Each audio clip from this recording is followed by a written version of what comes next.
they're talking about what the Fed cut has to do with people's ability to buy a home. And so let's listen to a little bit of this. Sobering. It followed a few different. So he's talking about a story that they did, and here it is. Sobering.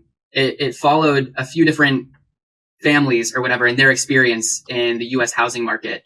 And it looked across generations and income levels. And the focal point was this family who was in their late 20s or early 30s. They had just had a kid. They're living in an apartment in the suburbs of Philly. They both have very good jobs. This is kind of like the average, like this is a household creation, but they just can't afford to get out of their, 800 square foot Philly apartment because home prices are at record highs. They're up 40% over the past couple of years, and mortgage rates on top of that are 7% at the time I spoke to them. They were kind of lamenting, like, our friends who bought homes because they were at that point in their life 2 years ago got 2% interest rates, 3% interest rates. Home prices weren't as high, So if this family who's probably middle to upper middle class based on their income level, they're kind of, they just had a kid, they're high propensity consumers, like they buy a lot of things. They're going to go furnish a home. They're going to buy baby stuff. They got to pay for back to school things each and every year. Like this is the core American consumer. They can't even afford a home. That's like a ridiculous failing, I think, of policymakers that exists. I think there's a variety of reasons why the housing market is like this. It's really helped those who are asset owners, baby boomers in particular, those who don't have a mortgage, those with multiple homes. They get a ton of rental income. They can unlock the equity in their real estate. It just provides them a lot of spending power. But for the millennials and Gen Z who are looking at housing, what are they going to do? Why is this the world that we're living in? For one, housing supply post GFC was just dramatically crimped, right? Supply did not grow enough to meet demand. I think the Fed buying trillions of dollars of mortgage-backed securities didn't help. Obviously, if you basically just lubricate the entire housing market, which A, helps asset owners via QE, B, it just makes financing conditions incredibly easy, you're going to help home prices rise. And now we have higher rates and prices aren't going to go down because people won't give up their low rate mortgages. It was a big tightening cycle, but it happened post one of the easiest monetary policies we've ever seen in the entire world in all of history. Like they bought trillions of dollars of debt in a very short time span. Rates were zero. On a real basis, they were negative, and rates were negative across the world. You can't come out of that and expect everything to be normal. And I think the housing market improves a bit as rates come down. It sounds like supply should increase. Home builders are doing very well. Home builder stocks are doing very well. But by and large, like, is this getting better anytime soon? I think anecdotally, the thing you hear most is, when is there going to be a crash so I can finally buy a home? Because these people are confident that their careers are safe. Their career growth trajectories look safe. It just doesn't even look reasonable to own a home, which has been a huge source of net wealth for older generations in this country, right? Their home prices appreciated without them doing anything. They were sitting on $1 million lot. They had no idea by the time they were 60, and, they're sitting pretty. They can spend down their income or just save. It is quite literally what this country is like centered its social picture around, or its social identity is like that white picket fence, owning a home, the opportunity for people to come here and do that. And we've radically crimped the ability for the average person to do so. Yeah. So I mean, and what has led to this explosion in housing prices? He said it's up 40%. Housing prices are up 40% over the last couple of years. And that's a big part of that. He talked about buying mortgage debt securities. Does that also mean money printing? Well, yes, absolutely. What do you think they bought the dead securities with? Right. And it also keeps, this is what I said at the top of the show. I said it keeps the corrective measures, the natural corrective measures that, if you just thought of the economy with some seasons to it, right? The leaves fall off the trees, in the fall, and then you have winter, and then things come back to life. So if we don't get those corrective measures to come through the economy, then you are carrying a ton of zombie companies and zombie enterprises through our economy, which become dead weight. So you have to print even more because you never got back to running lean and mean like a recession actually does. A recession, though it's painful and difficult to go through, it's like hand in a glove. You can't have the expansionary period without the corrective period, which kicks off the new expansionary period. And here's what goes into real estate. This is where I have a value to people, because I truly look under the hood. Hopefully people can read my ugly writing there, but we have general components to what goes into real estate. These are all commodities, folks.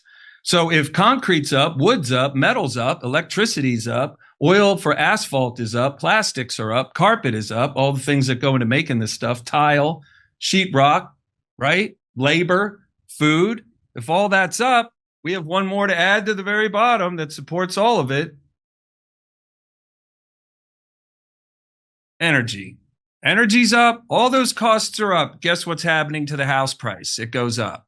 It costs more to build it. So they got to make their profits off of it. They're still printing money at the bank level because they're loaning 10 times the amount of money they're actually sitting on, which was created by a policy created by Bill Clinton when he was president to help people without perfect credit or great credit own a home, which is nice. It's a great thing to think of. But there's a mathematical offset. All of these verbal ideas, thought bubble ideas have a mathematical penalty to pay if it's artificial. If you're doing anything to create money that isn't really created by the economy, you eventually create an economy that can't live without printed money. And that's where we're at. And so when they talk about how bad housing has gone up in the last 4 years, there were 16 markets in America where it would cost you $1 million or more to get into a home. Today, there are 60 markets where it costs you at least $1 million to get in the home. And go back, just 20, 30 years, Jimmy, what was $1 million home, right? In the 80s. That was a palace. That was buying a palace today for $1 million. It's all from the government policy. He's right there, but it's printing money to literally keep their GDP target of 2% growth a year a positive number. Because if you backed out all the money the Fed and the federal government have printed since 2010, we would not have a positive GDP number. Every year it would be negative. You'd see your economy contracting. Imagine what the politics would look like then. So I'm going to quick go to your Substack, where you say housing, the cornerstone of the American dream, also became a luxury item, which is what those two guys were just saying. The average home price jumped from $221,000 in 2010 to a staggering $440,000 in 2024. That's a cool 99% increase, effectively pricing out a large chunk of the population, while the investing participants and the home flippers saw wild growth from this. The average U.S. household income barely increased from $49,000 to $78,000. That's a 37% bump. And so if the housing went up almost 100%, you only got a 37% bump. So now you're going to have to spend like 60% more of your money and your income on a house. So how evil is that from this flood of money from thin air into the economy, lifting many boats higher, capsize those of most Americans? This flood is drowning them. Simply put, if costs double, your income has to double or you're drowning. Sure, you're making a few bucks more, but it's nowhere near enough to keep up with the skyrocketing prices. Rent, it's a similar story, doubling from $1,083 to $2,100. So while you might be bringing home a slightly fatter paycheck, you are also watching it evaporate faster than ever. And if you're thinking of starting a family, better brace yourself. The cost to raise a child to 18 more than doubled, jumping from $226,000 in 2010 to a crushing $465,000 in 2024. It's like kids are now made of gold, or at least priced as if they were.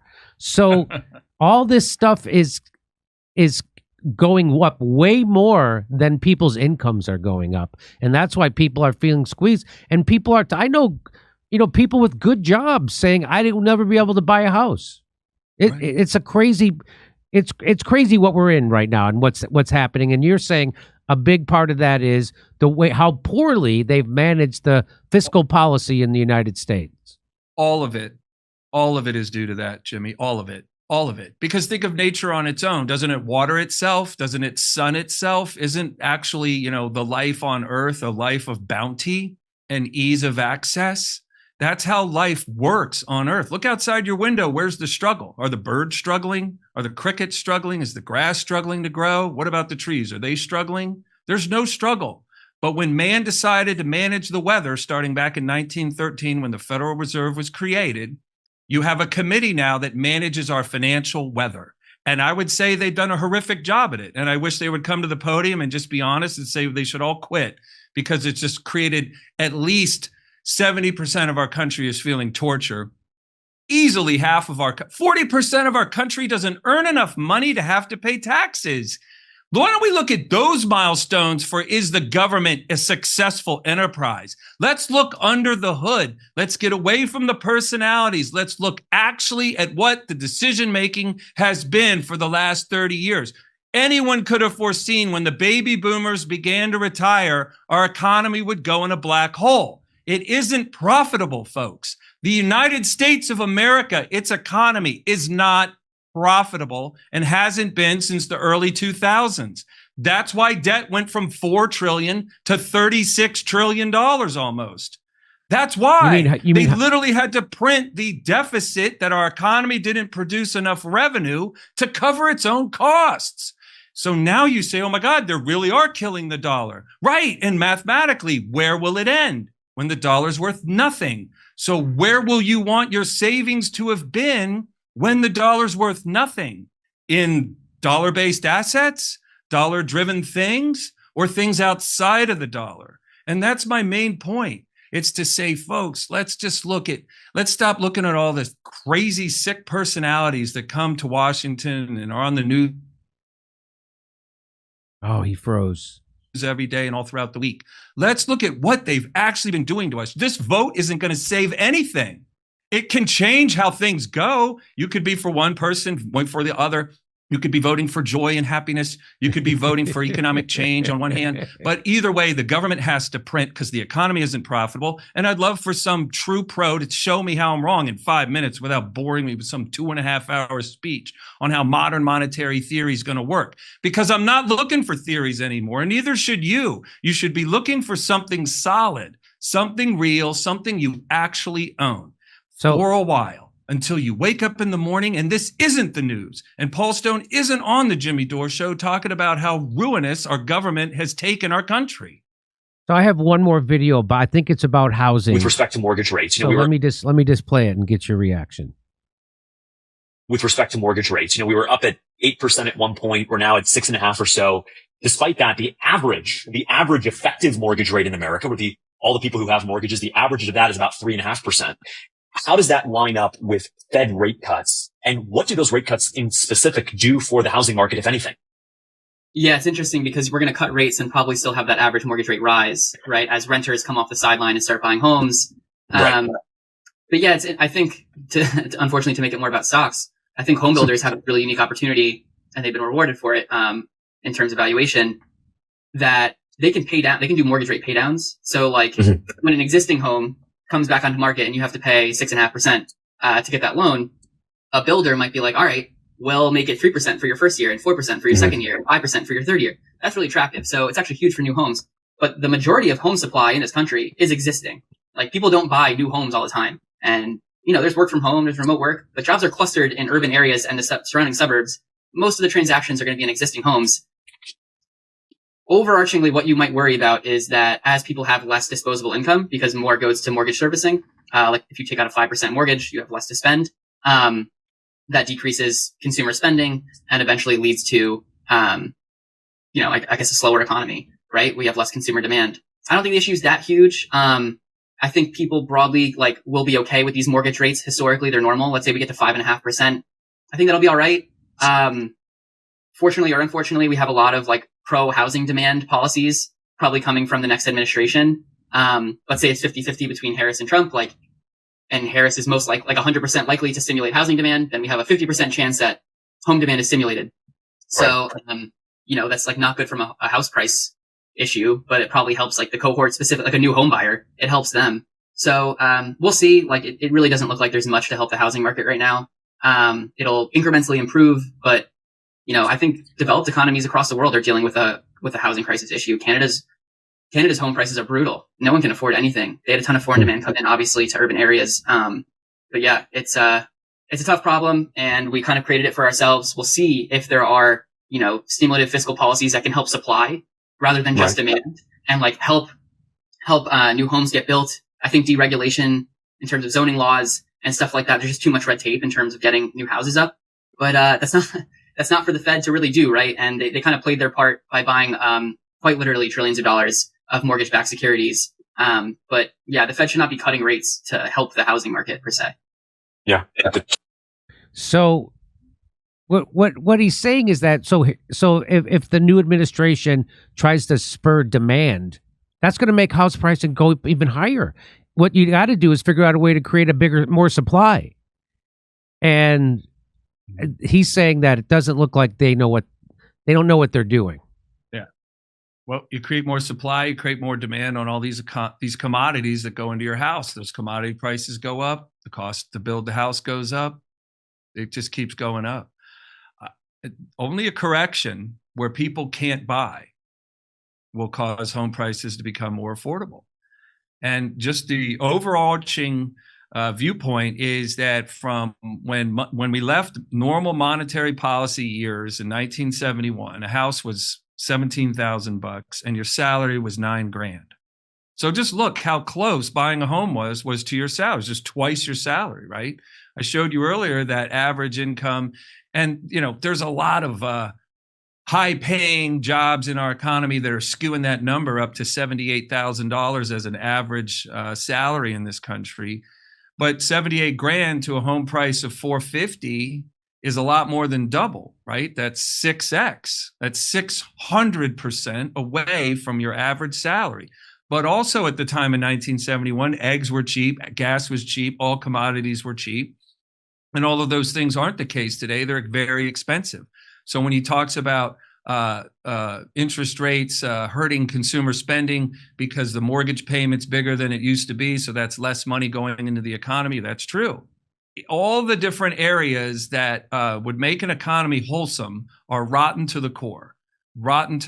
And this ends one day. This ends, mathematically speaking. If I was that guy on Star Trek, the cyborg guy, I would just say, well, the economy ends when you can't print money.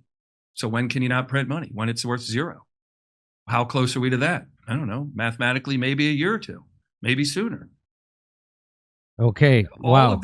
Trying to make something better, like, let's increase supply. Okay, so we're going to incentivize home builders to build, but the cost is still there. So is the government going to give them tax breaks or something? That just means the government gets less money in taxes. So what does it do? Prints what it's missing. Kamala has the idea of starting a bunch of small businesses, wants to give new business owners $25,000.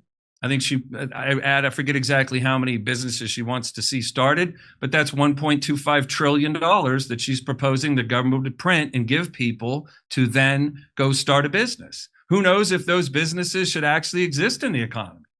Maybe it just causes a bunch of people to end up filing bankruptcy. And then what? All of these government ideas to stimulate. If you have to stimulate something and do it artificially, you're in trouble. People just hear that. It's stimulating something, you're in trouble. Quantitative easing, you're in trouble. Yeah, and that's no way out. That's the world. No way out. That's the world we're living in, and we've been in for a while. And it looks like they want to get the interest rates back down to 2%, and that's just gonna. But interest rates at the consumer's level, the damn acronym stands for Consumer Price Index. I'm a consumer. You're a consumer. Everyone listening is a consumer. Measured the old-fashioned way for hundreds of years, and they changed it in 1980 when Reagan took the White House. Measured the old-fashioned way, inflation is around 13% right now. Imagine if you're running would you even want to run for president if your party just created 13% interest? And here's the thing, it's always been around 6 to 8%. But where Biden screwed up is by they dumping trillions of dollars of money on top of the trillions that were printed during COVID when he first took office. It caused it to pop. So the Fed had to start screwing, go, oh, crap, we got a spotlight on us. Inflation's been about 8% a year for 20-something years at least. They just aren't counting it that way anymore. So that when they go to print and go, inflation's 2%, that's our target, you go, hey, they sound like they're really managing things tight. I'm happy about that. It's pooey. Consumer Price Index. What are the prices consumers have to pay? Has it increased? It's 13% right now. Counted the old-fashioned way. Counted the honest way. This and I know. I just think it's funny when they keep saying, "Oh, we got inflation down. Everything's good." Yeah, but all I know is that groceries are to double what they used to be. Housing is double. That stuff's not coming down. So that bullshit because they can't stop printing. Yeah. All right. So if they quitted printing, Jimmy, then the bubble would deflate. Yeah, but a lot of people would be out of work. I mean, Yeah. there'd be carnage. There'll be. I know there's Mathematically speaking, there will be massive carnage at some point soon. None of these folks have At been some managing point. any of these situations before. and especially if the world goes off the United States dollar as the reserve currency, it's going to happen a lot faster, which it's starting to happen.